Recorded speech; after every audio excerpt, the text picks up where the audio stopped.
নমস্কার, নিউজ ভ্যানগার্ডের পর্দায় প্রত্যেককে স্বাগত জানাচ্ছি। এই মুহূর্তে আপনাদের সাথে আমি রয়েছি অঙ্কিতা। চোখ রাখছি এই মুহূর্তের গুরুত্বপূর্ণ সংবাদের দিকে। প্রথমেই নজর রাখছি রাজ্যের খবরের দিকে। এবার রাবার গাছের চারা কেটে নেওয়ার অভিযোগে দুই যুবককে গ্রেফতার করা হয়েছে। ঘটনা শান্তিরবাজার মহকুমা লাউগাং সাহাপাড়ায়। সংশ্লিষ্ট এলাকায় তীব্র চাঞ্চল্য। জানা গেছে যে অনেক কষ্টেই সেই রাবার বাগানটি লাগিয়েছিলেন চাষি, কিন্তু রাবার বাগানে ঢুকে প্রায় শতাধিক রাবারের চারা গাছ নষ্ট করে দেওয়ার সময় হাতে নাতে আটক করা হয়েছে দুই দুষ্কৃতীকে। ধৃত দুজনেই সম্পূর্ণ মদমত্ত অবস্থায় ছিল বলে জানা গেছে। এই ঘটনাকে কেন্দ্র করে এলাকায় চাপা উত্তেজনা।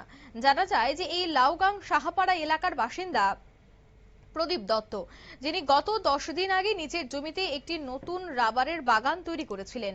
তীব্র দাবদাহের মধ্যেও কলসি করে জল এনে চরম যত্নে গাছগুলিকে বাঁচিয়ে রাখার চেষ্টা করছিলেন, কিন্তু মঙ্গলবার রাতে আচমকাই সেই বাগানে হানা দেয় দুই দুষ্কৃতিকারী।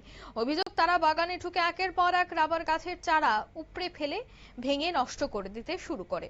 প্রায় 100-রও বেশি চারা গাছ এভাবে ক্ষতিগ্রস্ত করা হয়। বাগানের মালিক প্রদীপ দত্ত জানান, ঘটনার সময় তিনি বাজারেই ছিলেন। গ্রামবাসীদের থেকে খবর পেয়ে তিনি তড়িঘড়ি স্থানীয় যুবকদের সঙ্গে নিয়ে বাগানে পৌঁছান এবং দুষ্কৃতীদের হাতে নাতে ধরে ফেলেন। আটকানোর সময় দুজনেই চরম মদমত্ত অবস্থায় ছিল।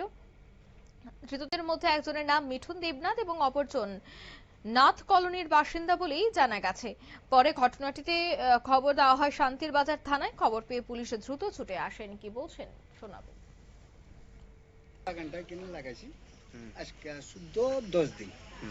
তো এতে খরা আমরা কলসি করে জল লইয়া গাছের গোড়া দিই। আজকে বিমল দেবনাথের পোলা লিটন দেবনাথ,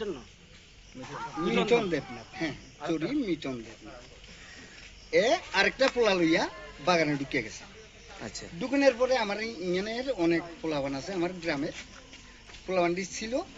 তারা দেখছে যে এই পোলাবান্ডি গাছটি ফিরতে আছে, মানে ফেরেলাতে আছে। তো ফাটছে না, কিন্তু ভাঙ্গা লাগছে, অনেকগুলা গাছ ভাঙ্গা লাগছে। তখন আমি বাজারে ছিলাম, আমারে ফোন করছে।